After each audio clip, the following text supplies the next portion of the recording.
Assalamualaikum, mana Ca pagi ni. Assalamualaikum semua dan selamat kembali dekat channel saya Ide. Okay, Alhamdulillah ketemu lagi kita dekat channel aku ni. Alright gang, macam mana apa tengok tajuk aku ni, yang mana aku nak review satu barang daripada DJI Mic Mini. Yang ni DJI punya mikrofon lah. Sebab dia sebelum ni kalau aku record video untuk YouTube aku pakai kamera Sony. Tapi masalah dia kamera Sony aku ni dia dah rosak. So mikrofon dia pun tak boleh pakai, nak tak nak aku kena pakai handphone untuk buat konten lah depan ni.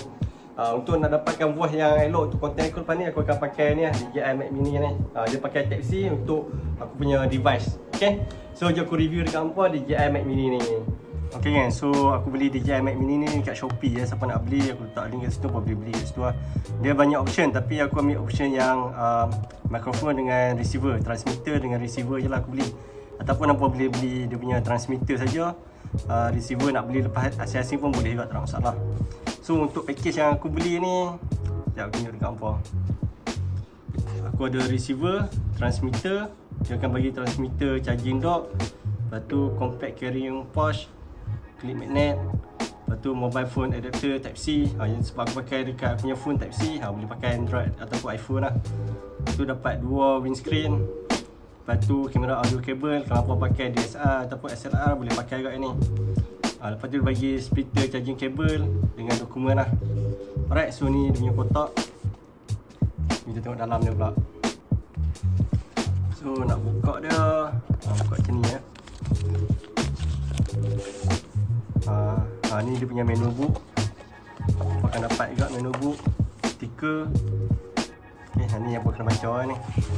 Kita tengok dia punya pouch bag dia.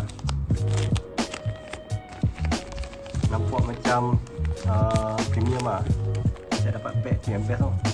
Okay, so dia punya tagging. Ni dia punya bag lah. First kali aku akan dapat kabel. Lepas tu yang ni windscreen apa, windshield. Lepas tu yang ni dapat dia punya transmitter. Kecil lah, besar berjaya tu nampak. Transmitter. Yang ni receiver. Receiver tu pulang lah, sebab kalau hampa pakai phone dia boleh pakai transmitter lah, connect guna bluetooth. Yang ni dia punya charger dock.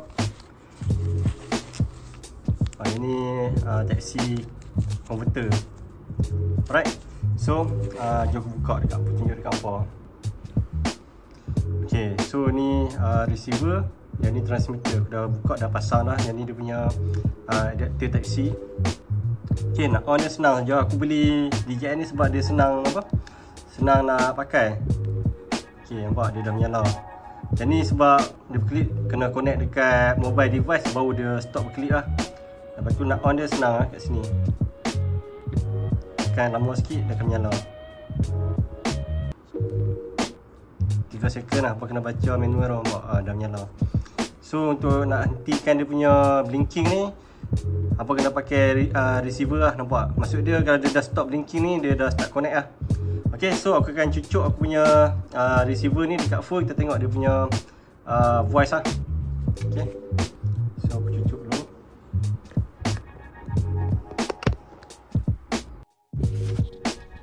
Okay, testing 1 2 3 testing. Yang ni aku dah pakai aku punya mikrofon lah. Sebab dia dah tak blinking, maksud dia dah connect dengan aku punya phone.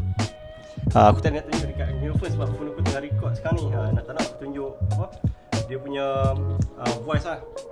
Okay, testing. Yang ni aku pakai mikrofon. Okay, so macam mana, clear ke tak clear? Okay, so aku cabut dia punya receiver ni. Okay gang, so yang ni aku tak pakai mikrofon. Nampak dia berklip. Yang ni voice aku direct dengan phone. Okay, so apa boleh beza lah kalau pakai dengan tak pakai. Okay, alright, so siapa nak beli transmitter dengan receiver DJI ni, aku letak link Shopee dekat pin komen description video ataupun dekat bawah ni, apa boleh dapat kat situ lah. Aku memang recommend lah apa pakai DJI ni, harga mampu milik sebab dia kecil.